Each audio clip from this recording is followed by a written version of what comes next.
Hello, everybody, and welcome to the Burnettwork. Welcome to Positive Fandom. I'm your host, Artem, and today we have with us STUBBLE MCSHAVE. We're back again for another review of The Wheel of Time. It is actually season 2. I got to change that. Episodes 4, 5, and 6. STUBBLE, how are you today? Oh, I'm pretty good, pretty good. Looking forward to talk to you about Wheel of Time. Yes, I'm excited. There's a lot to talk about over these last episodes. And I know you heard me listening to the last episode again because there is so much going on with the Wheel of Time this season, STUBBLE. We're looking at episode 4. The last time that we were here, we hadn't gotten up to episode 4. But now, after everything that's happened, episode 4 is very interesting because we find that Moraine is has completely isolated herself from Lan, and we've kind of known them to be a unit to work together, and that's not happening anymore. So it is very interesting to see that she's kind of working independently, and she's gone to her family, so to speak, and has sought refuge there and trying to do more work in arranging things. But she seems to have the situation where she can't get things done the way she'd like to.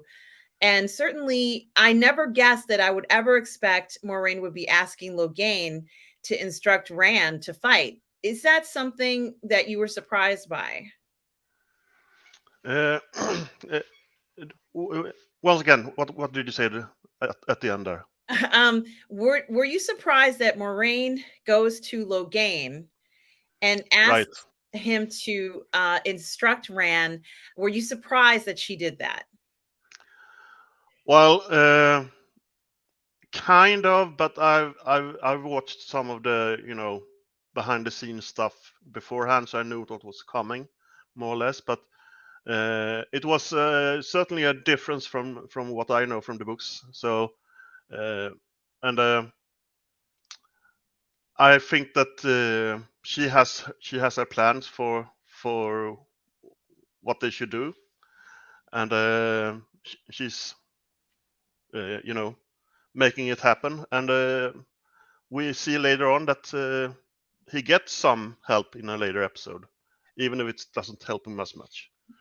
This is true. And I think, if anything, it does tell Rand what he's up against. Rand does seem to be, once again, so incredibly in the dark about everything that's happening to him. And things are happening to him at an alarming rate. And I don't know whether he is going to be able to handle all this. I mean, this would be enough to drive me, really just not be able to handle what's going on. But as long as Logain is around, it feels as if, he could learn something from him. But Logain himself is in trouble because he had his power stripped from him. And, Logain can be a very dangerous character. Moraine kind of promised him this dagger that was found. And I'm not quite sure whether Logain should get that or whether she's ever really going to give it to him. But certainly that is something that to think about, especially when it comes to Rand. Rand doesn't really like. It seems as if the Dark One is trying to. When I say the Dark One, I mean the Forsaken One. Really wants to try and control him, but it doesn't seem like anybody can control Rand. I feel like Rand is sort of this character that even though people are trying to push and pull against him, he's just going to do whatever he wants. What do you think, Stubble?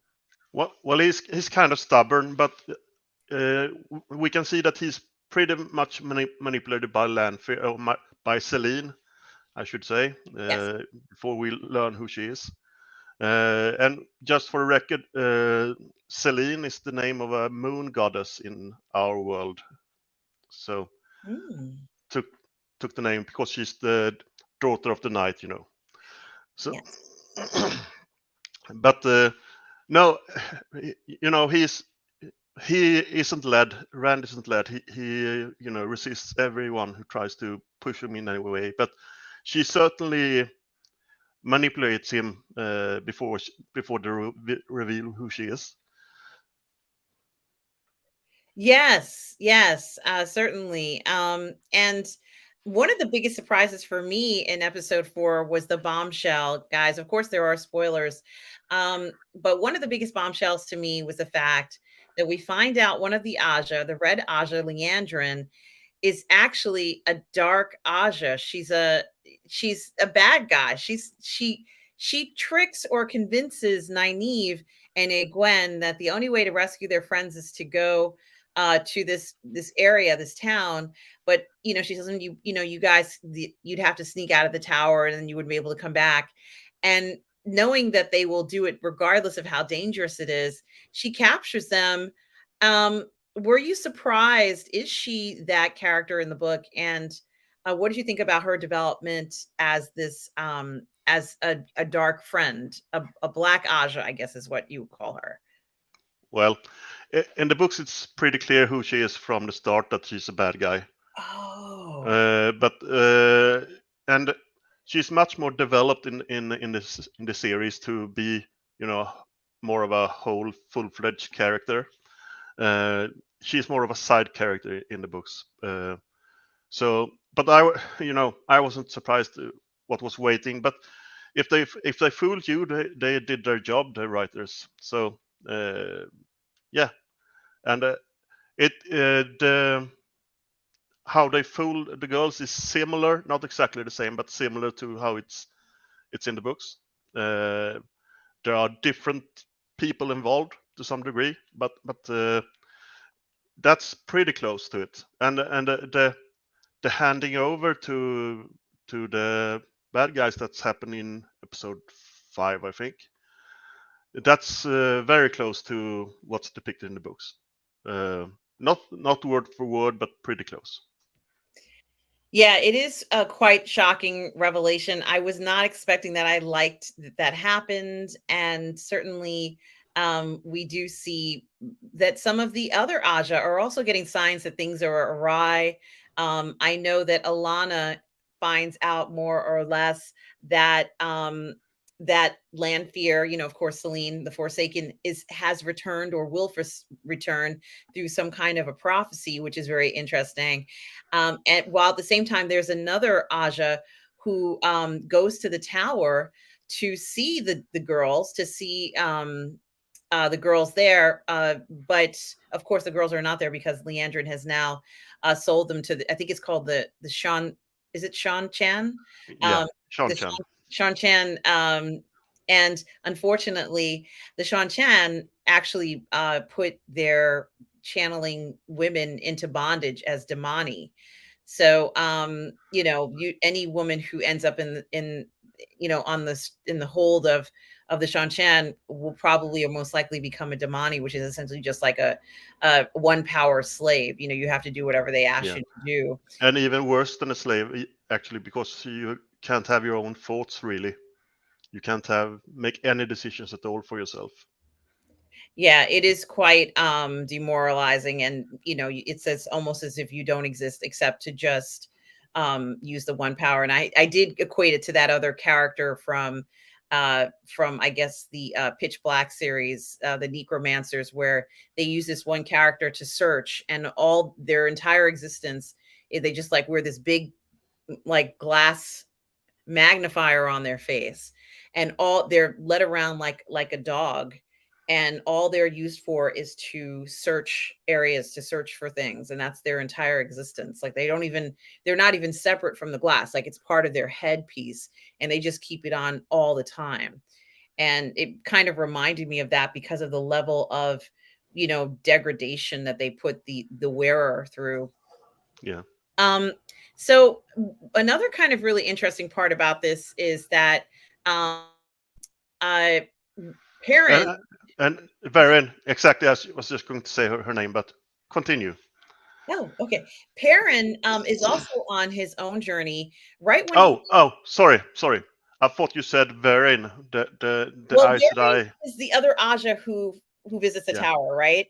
she's of the brown Aja. You can think of them as the librarians, the scholars, the finding things in ancient manuscripts, and really, and she meets two of her colleagues, two of her sisters, and one of them, I think her name was Jessica, is played by one of the girls that was in Harry Potter.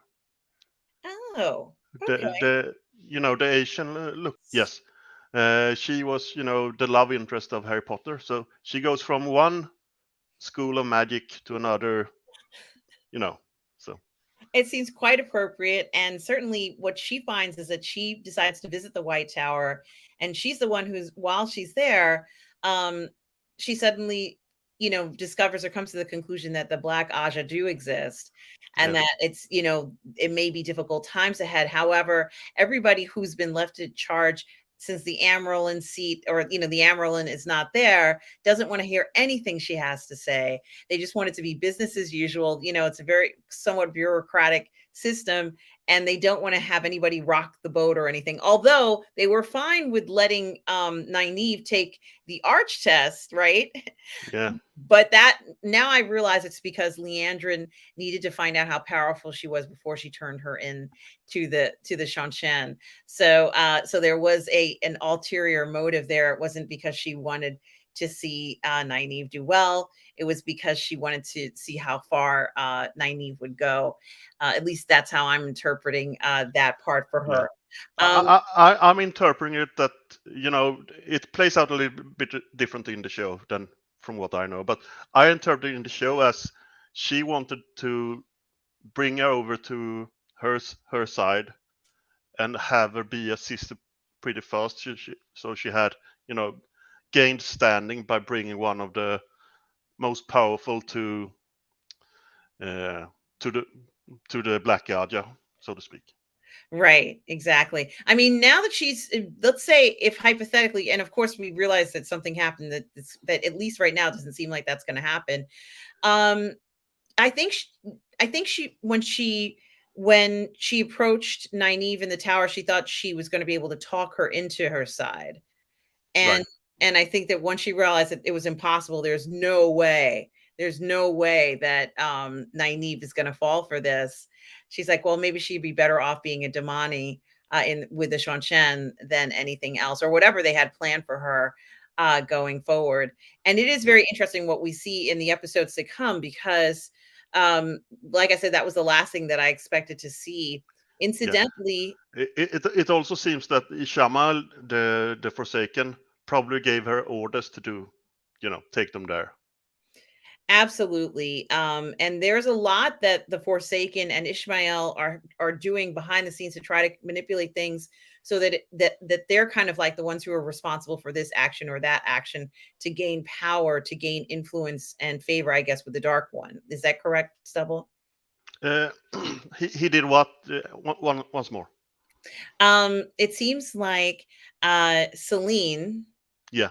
and Ishmael are working separately to maneuver and to change things around so that if something turns out that it's good for, let's say, the dark side, so to speak, they'll gain favor with the Dark One.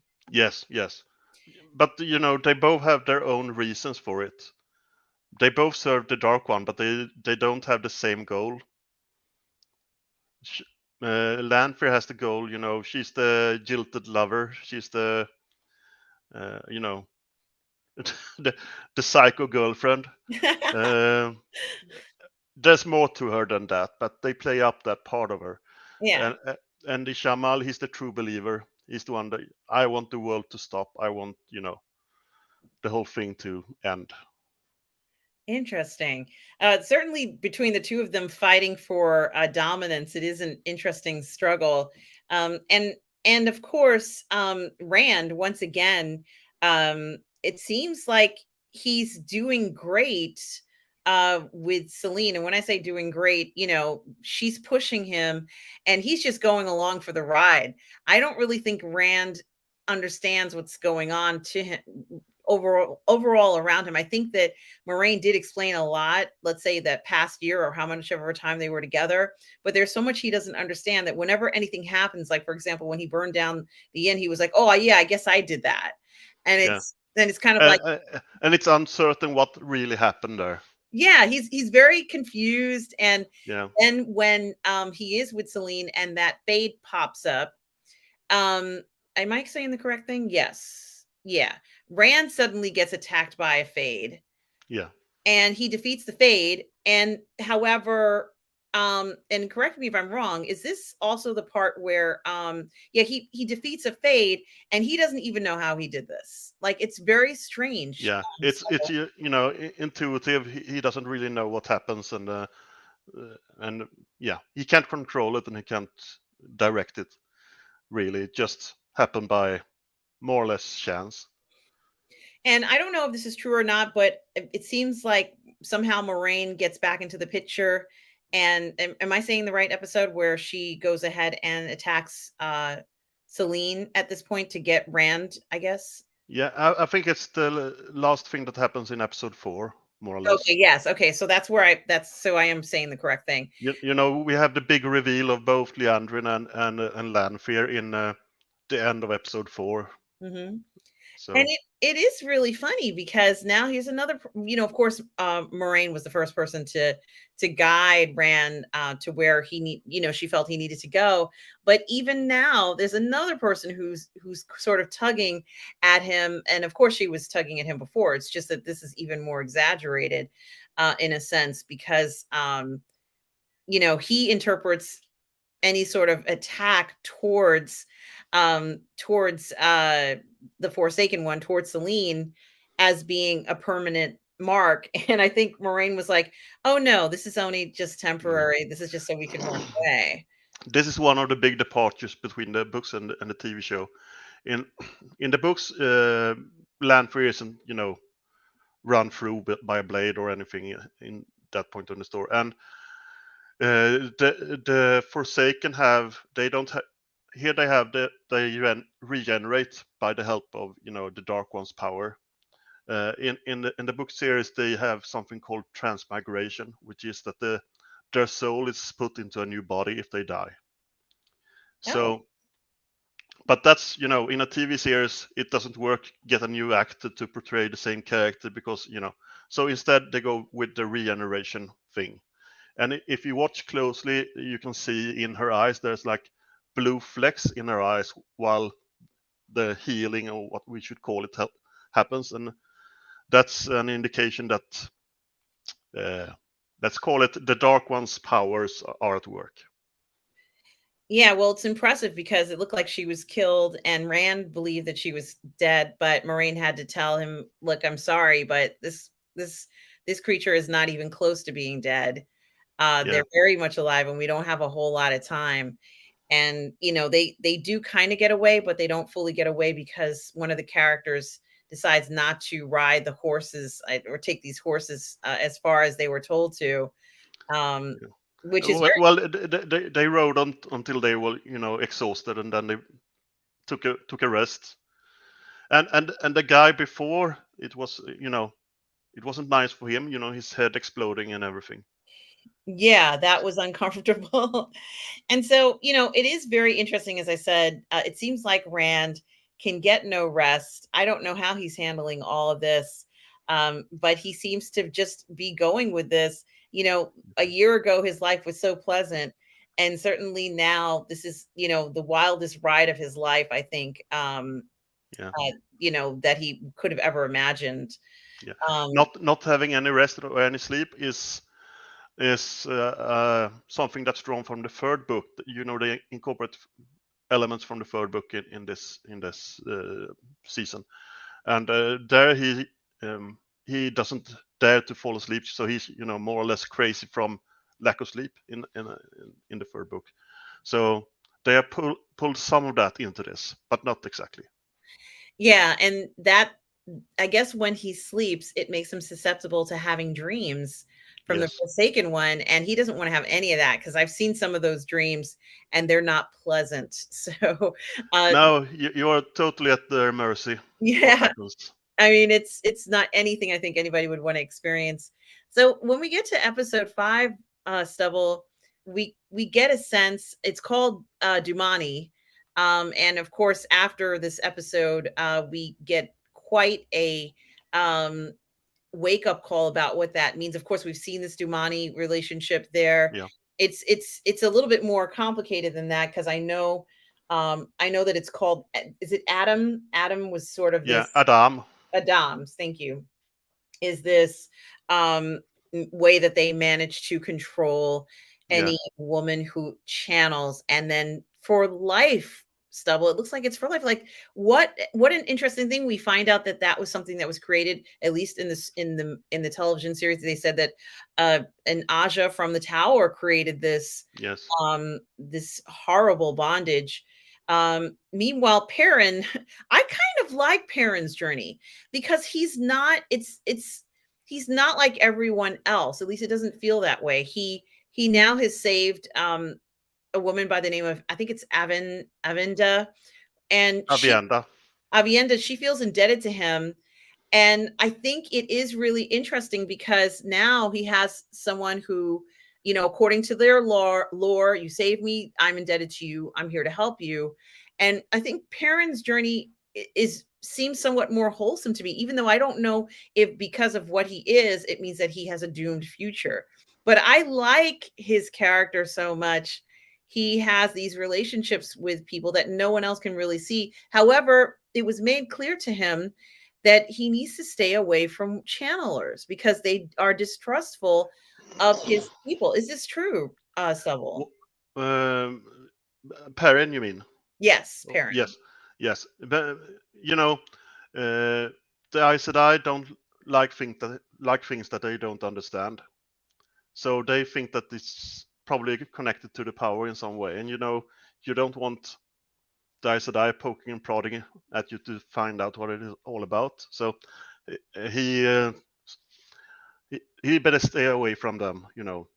Unless he wants to spend his time in a cell or in an examination room and be prodded about or something like that. So it's better to avoid them. But in episode 5, there were a lot of new terms, a lot of world building was introduced, and I wrote up some of them here. Oh, good. So I thought that I would quiz you a little bit. Oh, no. Okay, let's do it. Okay, so they mentioned Tarmon Gaidon, and What that do you mean? What is it? Tarmon Gaidon. Yes, that's part of isn't that part of the Adam? No, it's their word for the last battle. Oh, okay. Yeah, and Tarmon Gaidon sounds a bit like Armageddon. Yes, it does. Yes, and Telaran Riyadh, That's the world of That's the part dreams. of the Adam. No, that's the world of dreams. The world. Okay, okay. So when, for example, Rand is in the world of dreams, it seems like the Dark One has power over everyone in the world of dreams, or something like that. Let's say that they know how to control the world of dreams, but other people could also control the world of dreams, but they have been experts at it at a time when everyone was much more capable of all of this stuff. But I won't quiz you on anything more, but I will just mention some of the things that was brought up in episode 5. Yes. So Tarmon Gaidon, Teleran Riyadh, I already mentioned. Compulsion. The Black Aja was brought up as a concept. And Damane, Maraf Damane, Suldam, and Adam. And those are all Seanchan related. And the compulsion has why is that significant to the Black Aja? Well, because you take over someone's mind more or less. Not really, but you more or less force them to do things and sometimes forget what they have done. And it's an evil thing and not allowed under those. Interesting. Yeah. Interesting. And Damane, that's least one, means least one. And Maraf Damane means those who must be leashed. So Maraf the Aes Sedai are Mer of the Money. Everyone who's not leashed, who have the one power, those are Mer of the Money. Because they must be leashed. They must be controlled. Who is the Yes. person who controls the Damani? Well, the High Lords and the Emperors of the Seanchan. Okay. So the Emperors have a lot of Seanchan, but the Empress is not on this continent. So at least not at this point in time. But it's very hierarchical. There's a hierarchy to the Seanchan, and very high status. The symbols like the nails and all of that stuff, which are a little bit different from the books, but the same concept is there. Yeah, I did notice that there was a hierarchy, and certainly it was shocking to see in this episode that Egwene becomes leashed. Yeah. And the product, I guess the item, it looks like it's literally like something from bondage, like a collar. That's what it looks like. And the person who controls it has this unusual, I guess it fits on your arm. There's like another. Yes, that's something that they've done for the show, but the concept is the same. In the books, they are more holding a leash that's fastened around their. No, it's on the wrist, and the other is fastened around the necks. Here you have it's fastened around the wrist as well, but it's a bigger thing. It's easier to see on the camera. Well, Leandrin thinks that she's giving the 3 girls to this Seanchan, but it turns out that 2 of them escaped. Nynaeve and Elaine managed to get away. I'm still trying to figure out how that happened. It seems like they slipped away almost, Stubble, from a regime that is very dominant and aggressive. Um, but we did see that horrible event where Egwene is leashed, and it is just so hard to watch her struggle. Not just in episode 5, but especially episode 6, knowing what was ahead of her and how this is going to affect her. It's just really hard to watch. So they certainly do get their point across of what can be done to a person who channels if they don't comply. But we also see the horn again, this horn that was stolen, and Ishmael decides to turn it over to the Seanchan. Why didn't he keep it for himself? Well, I'm not sure really. He could have done that, but maybe he wants to, create chaos, perhaps. I don't know. I'm not sure about the motives in the show, really. And oddly enough, he hands it over. I don't know whether it scored him any brownie points with the Seanchan or not. I have no idea whether this is going to work out for Ishmael or whether things are going to go good for him. But he seemed to want to be able to say that, great, we got you this. Don't you value us? Aren't I special? Ironically, we've talked earlier in this review about how when you sleep, when you're dreaming, the Dark One, and I guess anyone who serves the Dark One, can have control over you. And that's exactly what Moiraine asks Rand to do, right, Stubble? Yes. If I just can go back to the Horn of Valyr, just to clarify one thing. In the books, I hate to go back there, but in the books, it's Paramfane is not under the thumb of Ishamael in the same way. So it's Paramfane's decision to give it to the Seanchan there. In the show, he's directed by Ishamael in a different way. So I don't really know what Ishamael's motives are. Right. And back to your new question that I've forgotten. No, it was just I was just noticing that at a time when we were talking about how vulnerable you are while you're sleeping. I think it's Yeah. ironic that that's what Moraine is having Rand do. But I think part of the reason why I think um, this is happening, or at least why she's asking him to do this, is because she still doesn't have her powers, right, Stubble? Yeah, and that's a that's a new storyline that's, I think, gone on a little bit too far. I think it could have been resolved earlier. And she has no other way out really. So they have to try and trick or something Lanfear, I suppose. And I don't know who manipulates who. I think it will see that in the coming episodes.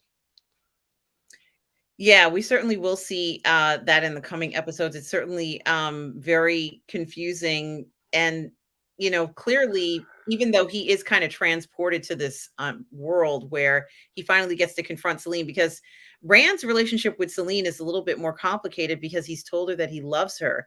How Yeah. on earth, what on earth is going on here? That Rand loves her, or what did you say? Yes, that to hear Rand say that he loves Celine was Yeah. quite shocking.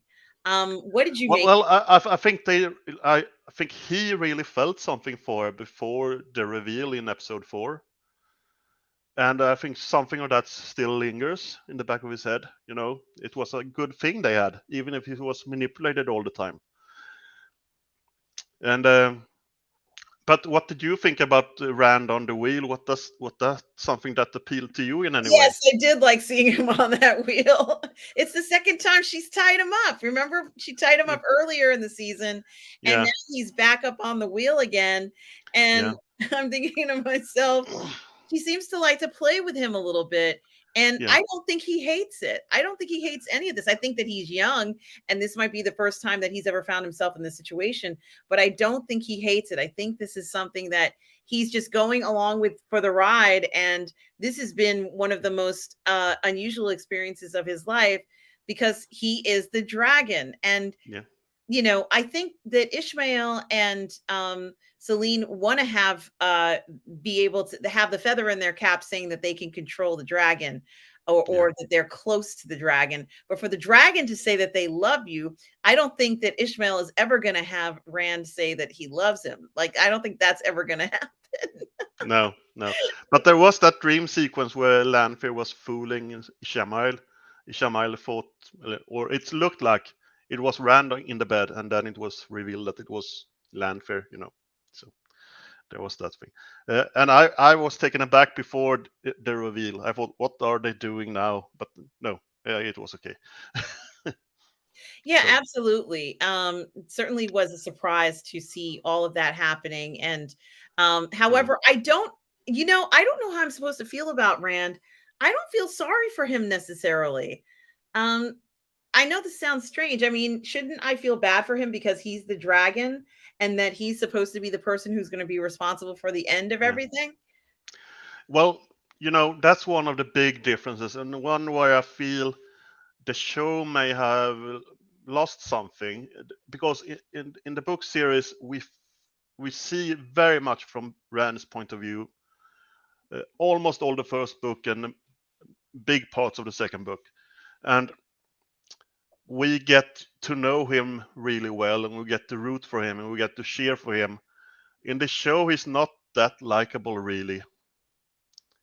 We don't really cheer for him, even if we should. Uh, and the bad guys are much more interesting on screen than what he is. So I think they really, one thing they should have done was, connect us to the main character more than what they have done. Uh, and also, if we go back to when Moraine said to Rand that he could go to sleep, or he could do whatever he needed to do, that that was the first time that Moraine trusted someone else than herself. Really, he hasn't taken orders from anyone, or let anyone do whatever they wanted. Everyone had to do what she said, Right. and this was the first time that she gave away some of that power to him to make his own decision. Yeah, I hadn't thought about that, and, I think that she's gonna be if they continue for the rest of this season where she's stilled, so to speak, and if this is gonna Yeah, be her for the rest of the and season. I don't think she is stilled. I think she believes that she is stilled, Oh. but I don't think that she is stilled. Interesting. Yeah, Um, well, if let's say if she continues to believe that she is stilled, I think that she's going to keep finding herself at the mercy of others, which she doesn't like. When she went back home to her familial estate, she didn't like even seeing her family. I thought she was incredibly rude to her family. She doesn't want to have anything to do with them. She found out that her nephew was going to be married to the queen, but is that her nephew or is it somebody else? no, they are related. Nephew, yeah, I think because they are both Damdreds.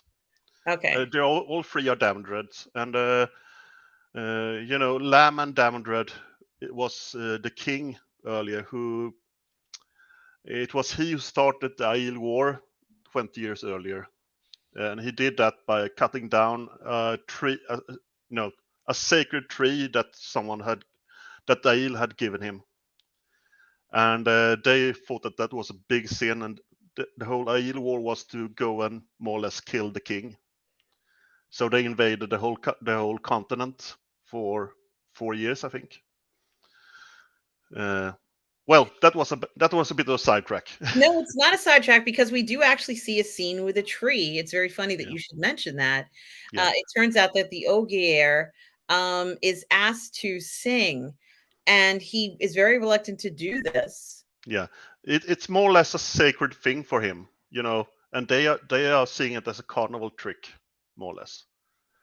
And as he's performing this beautiful song and the tree is literally growing, the person who asked him to do it is very alarmed by the attention that it's getting and Yeah, doesn't seem to like what he's doing. um it's interesting, the Shanshan leaders and as you said, hierarchy, they don't like anyone taking attention away from them. no, And Ogier is so unique and different. He's totally going to take attention away from you like every time. But we yeah, do see that he's working with another gentleman to try and get the horn back. yeah. But they're also That is Ingtar. He's one of the Shianaran soldiers that were riding with Perrin earlier, who absolutely, was and captured. he was captured along with the Ogier, and they were forced to pledge allegiance to the Shanshan. And it has been an adjustment for them. They are not enjoying it. Nobody's enjoying it. It's Yeah, it's a very oppressive let's say group of people, and they're stuck there. yeah. And they are something called Daco Vale, which more or less means property. They are owned. They are not, their own persons. So they're also a form of slavery for them. Yeah, and it is kind of sad.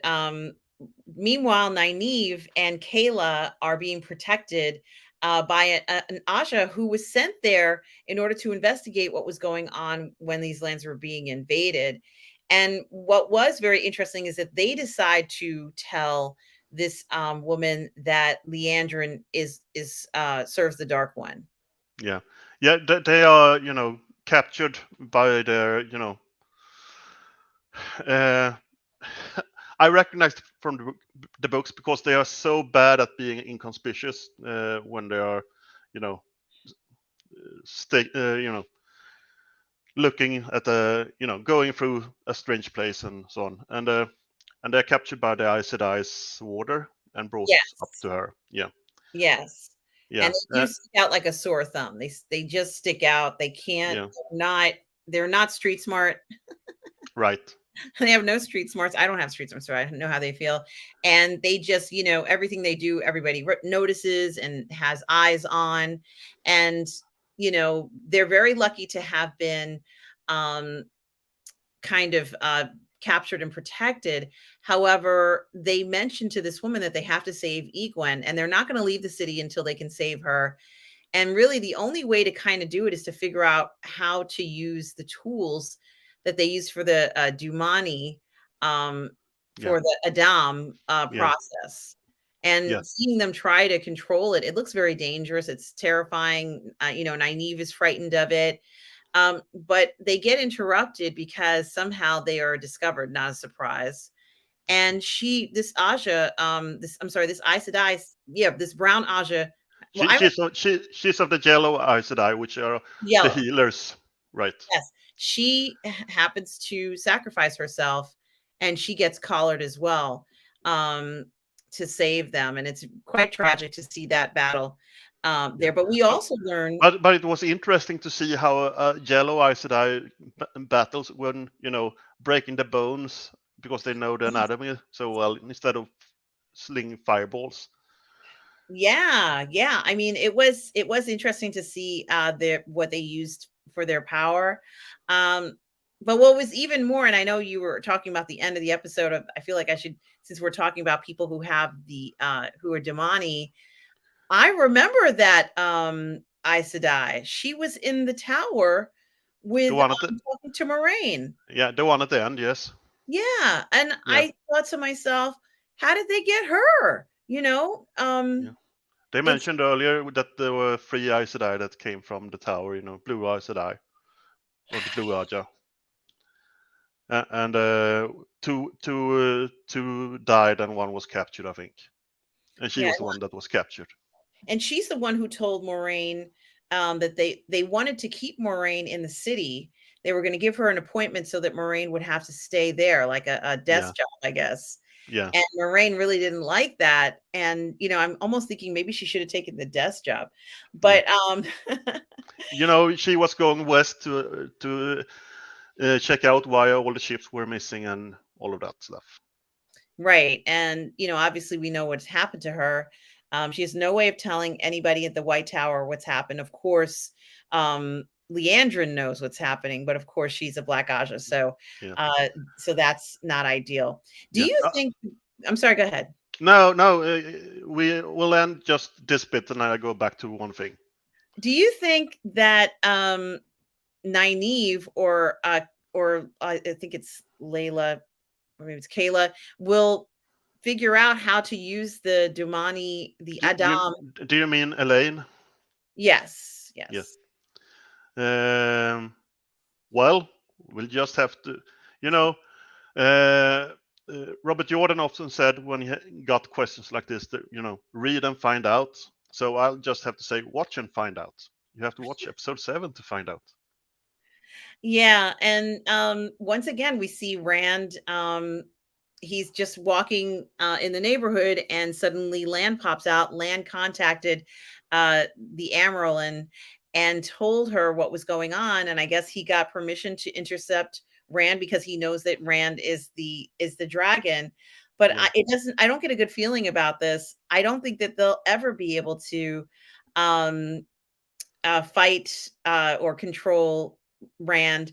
And ironically, Rand pretty much is still being manipulated by Lanfear, um, when he pretty much confesses that he's going to do anything he can to see or save Egwene.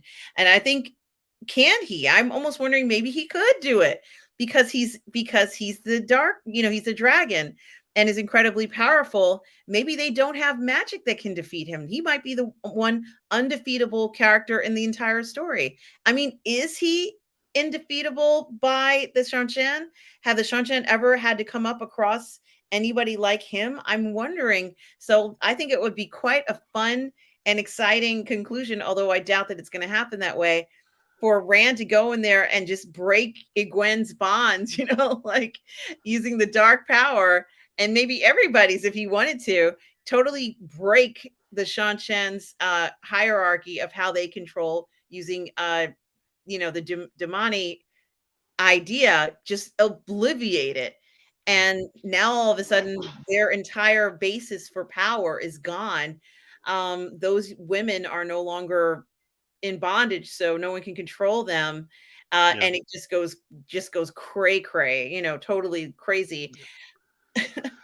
yeah. But something you should have in mind is that this is like the first troops of the Shanshan. It's like establishing a beachhead kind of thing. It's just the the forerunners as they are called.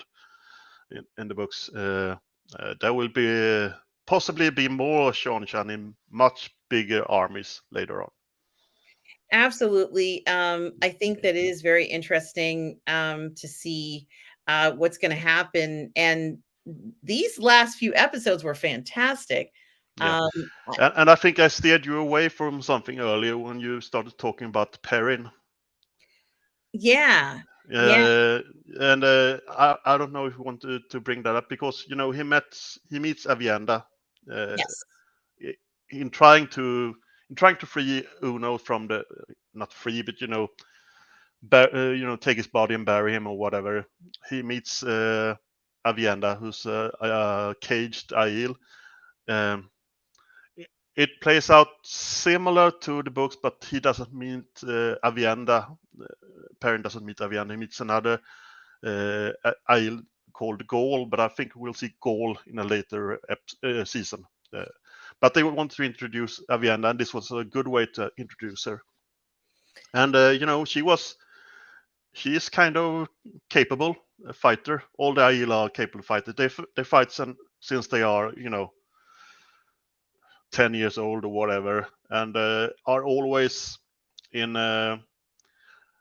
There's always fighting between the different clans in the Isle Waste, so they have been fighting since they were, children. And so when he tries to step in front of her to, be a protector, she's like, "Oh, I've been in fights for 10 years or whatever. Once a week we have a fight." Not really, but so yeah, so she's introduced, and she's from the Isle Waste, which they call the Freefold Land, and she's there because she's looking for the Kara Khan, which is the chief of chiefs, which is a play on the King of Kings. You Oh, know, so it's a leader to take them to the Promised Land or whatever. And interesting. who do you think the Kara Khan might be? Perrin. We'll see, perhaps. I Yeah, hope it is because he's so nice. There isn't yeah, a bad bone in his body. He's maybe the sweetest character of yeah, all of them. And it almost, as I said, I really like his journey. I think that he is different, and it's almost like you have to embrace that character and accept what he is. yeah, I think he's an incredible character, and I love that character so much. And I yeah. didn't know I was going to like that character. At least, let's say in the television show, Right. I'm terribly fond of that character. I think he's amazing, and his connection with the wolves, I guess his pack, is also very interesting. So Yeah, I didn't know he was going to become one of my favorites, but he certainly is. And I don't know how I feel about many of the Aja, to be honest with you.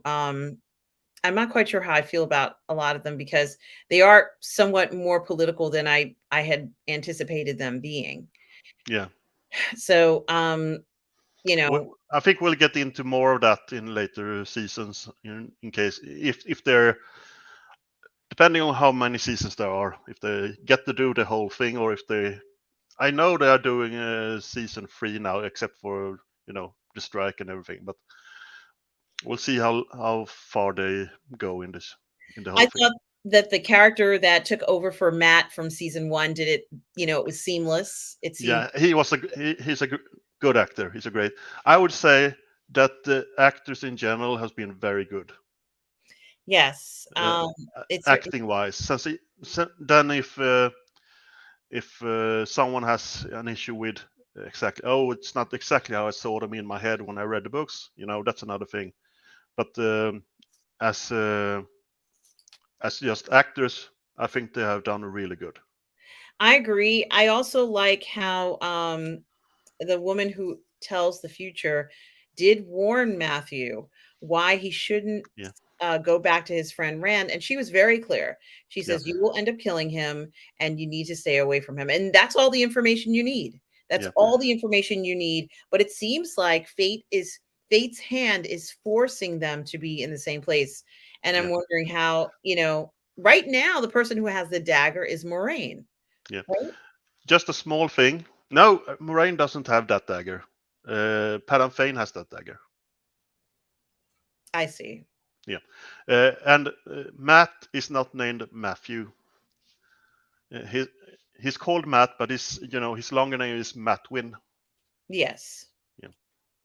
Okay. So how did Padden Fane end up with a dagger? Because I thought that it was We I haven't thought s- we haven't. s- I think he has the dagger. It looks like he has the dagger at the end of season 1.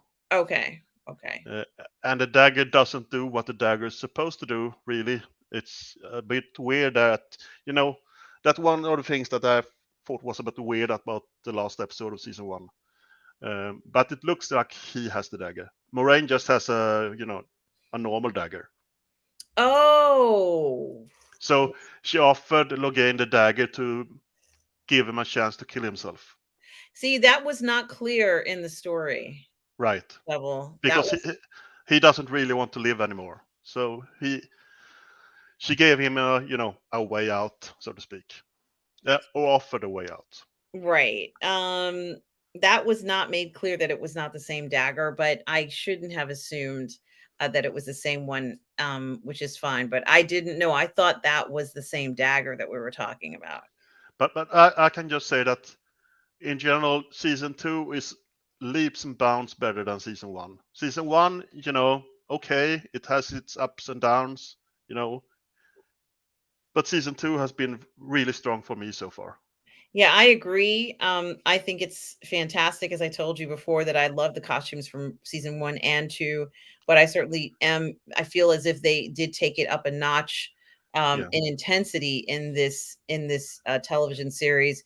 The stakes are higher. We have Yeah. even stronger bad guys who I know are not gonna be repenting at the end of this. They're Yeah. not going to. Leandrin has been a baddie all this time. It's as if the organization is rotting from within. But I'm trying to figure out what can bring down the Shanshan. There must be some weakness. Whatever it is, I'm curious as to what it is. Do you happen to know what their weakness is, Do you know what I would answer to that? Watch and find out. So, but if there's one thing I would like to see more of, I love what they've done with the girls in the tower and all of that, but I would have liked to see more of Matt and Rand. And Rand has been a little bit, it's only been his relationship to Celine slash Lanfear, and I would have liked to see a little bit more from him. And but I liked the things we've gotten from all the others, but I would have liked to see a little bit more from them.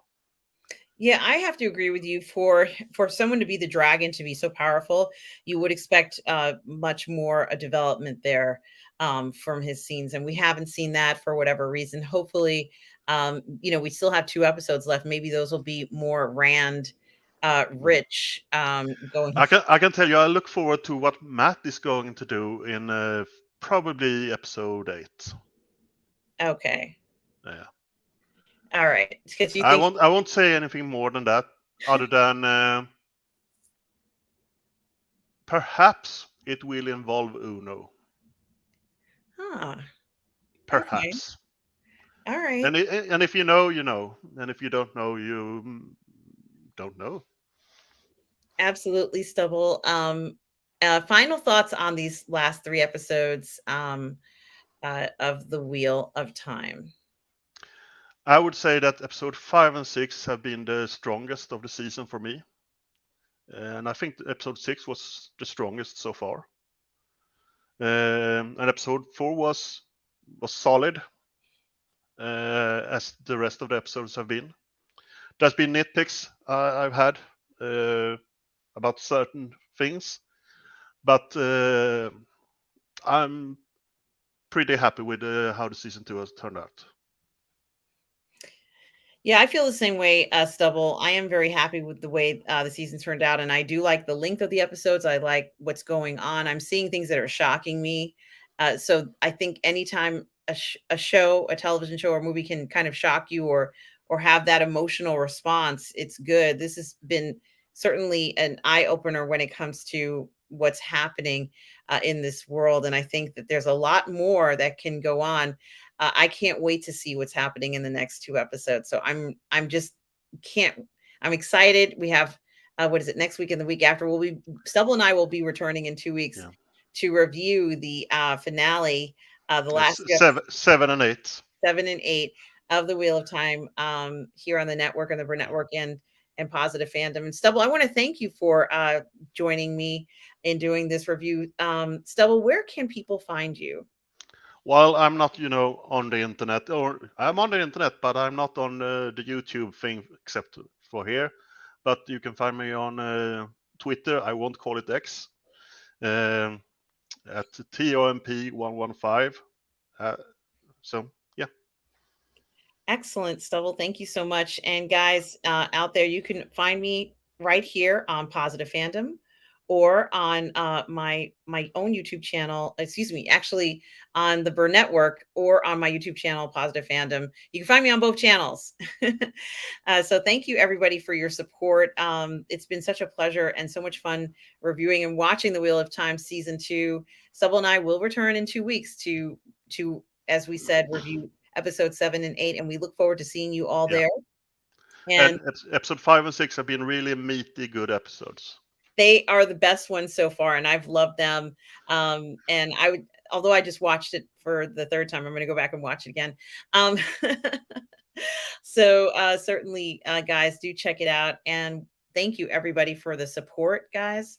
And remember, no matter where you are in the galaxy, always remember to please be kind. Take care, everybody.